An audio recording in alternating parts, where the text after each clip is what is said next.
कई बार हमारे जीवन में वैसा नहीं होता जैसा हम चाहते हैं। हमारी मर्जी के खिलाफ चीजें हो जाती हैं।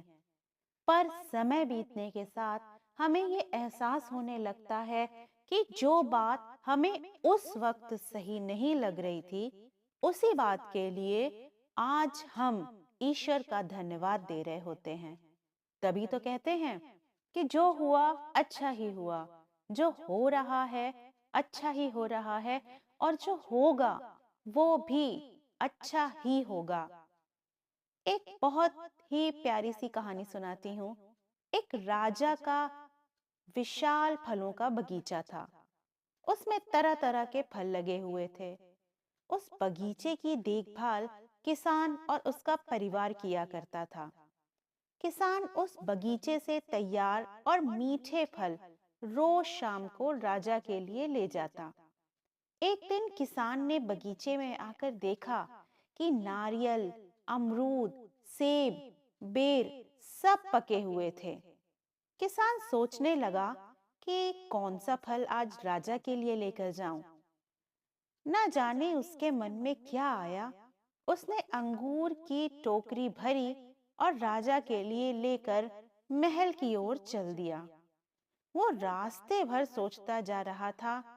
केवल अंगूर लिए, दो चार सेब, नारियल, अमरूद ही डाल देता। अलग अलग फल देखकर राजा कितना ही खुश होता। सोचते सोचते महल के बाहर पहुंच गया। उसने अंगूर से भरा टोकरा राजा के सामने रख दिया और थोड़ी दूर जाकर बैठ गया।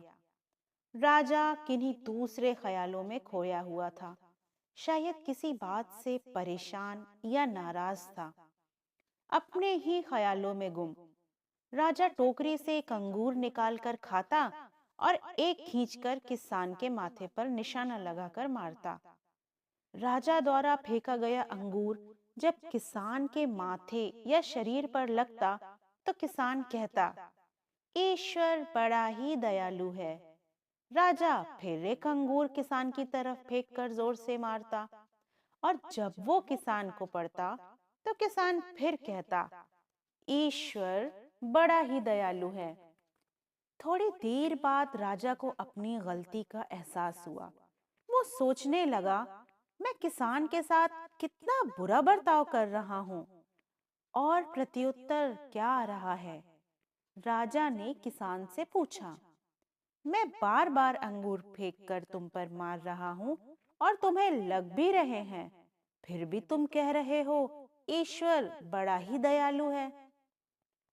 किसान ने बड़े भोलेपन से उत्तर दिया, महाराज, बागान में नारियल, सेब, अमरूद, बेर ये सब तैयार थे, पर मैं अंगूर लाया। मैं वो सारे फल भी ला सकता था, पर ईश्वर की कृपा से ही मुझे ये पता चला कि मुझे अंगूर ही ले जाने चाहिए। मैं ईश्वर का धन्यवाद देता हूँ, क्योंकि मैं अगर दूसरे फल लाता और इसी तरह आप जोर से मारते तो मेरा क्या हाल होता। सच में महाराज, ईश्वर बड़ा ही दयालु है। दोस्तों, जीवन में किसी मोड़ पर सही या आपके हिसाब से घटित ना हो तो धीरज रखना, क्योंकि समय अपने राज समय आने पर ही खोलता है, और उस समय हमारे मुंह से यही निकलता है कि जो हुआ अच्छा ही हुआ। धन्यवाद। फिर मिलेंगे दोस्तों। इंतजार रहेगा आपके कमेंट्स का।